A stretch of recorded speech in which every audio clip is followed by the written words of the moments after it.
जय श्री कृष्ण। जय बजरंगबली। समस्त कोटि प्रणाम। आत्मा नमस्ते। शुभ सकाळ। भगवद गीता ज्ञान जगरी आपण समस्त को स्वागत करुच्ची। आज मैं द्वादश अध्याय भक्ति जोग श्लोक 11 पाठ करबा। आसंतु। अतः एतद् अपि अशक्तः असि कर्तुं मत् योगम् आश्रितः सर्व कर्म फल त्यागम ततः कुरु यत् आत्मवान।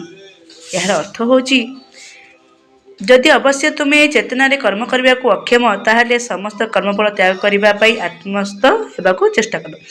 एपरी हो पारे जे व्यक्ति केत कारण यथा सामाजिक पारिवारिक किंवा धार्मिक विचार दृष्टि किंवा अन्य केतक बाधा विघ्न हेतु कृष्ण चेतना कर्म करने को अक्षम हो पारे। जदि व्यक्ति प्रत्यक्ष भाव में कृष्ण भावना कर्म रे नियुक्त हुए तेबे परिवार अन्य माने एथिरे आपत्ति करि पारंती किंबा अन्य केतक बाधा विघ्न उपजी पारे। जदि व्यक्ति जो व्यक्तिर ए प्रकार तपस्या अछि ताकू ये उपदेश दियाइछि जे से तार कर्मफल महत उद्देश्य त्याग करबा उचित। अनेक प्रकार त्याग बा यज्ञ वर्णना अछि एवं व्यक्तिर पूर्व कर्मर फल को विनियोग करिवार स्वतंत्र कर्मर वर्णना अछि। एही प्रकार व्यक्ति ज्ञान स्तर को उन्नीत करि होई पारे। एपरि भी देखा जाए जे जेतेबेले व्यक्ति कृष्ण भावना कर्म रे आग्रह होई न थाए सेतेबेले से कौनसी औषधालय बा चिकित्सालय को दान करे किंबा केतेक सामाजिक अनुष्ठान को दान करे।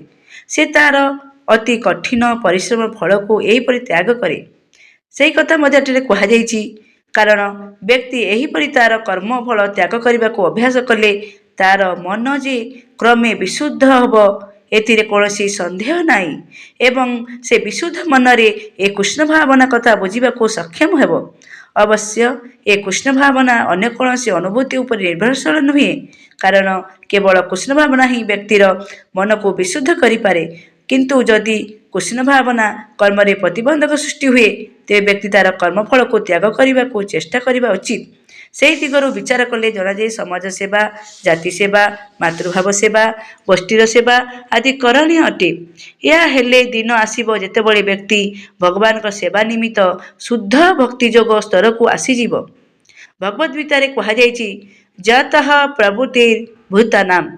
जदि व्यक्ति एक महत् उद्देश्य रे कर्मफल त्याग करने को स्थिर करे एपरिकी से जदि न जानी थाए जे से महत् उद्देश्य बा परम कारण होची कृष्ण तथापि तार ए प्रकार त्याग मनोवृत्ति द्वारा से क्रमे जानी पारिबो जे कृष्ण होचंती परम कारण।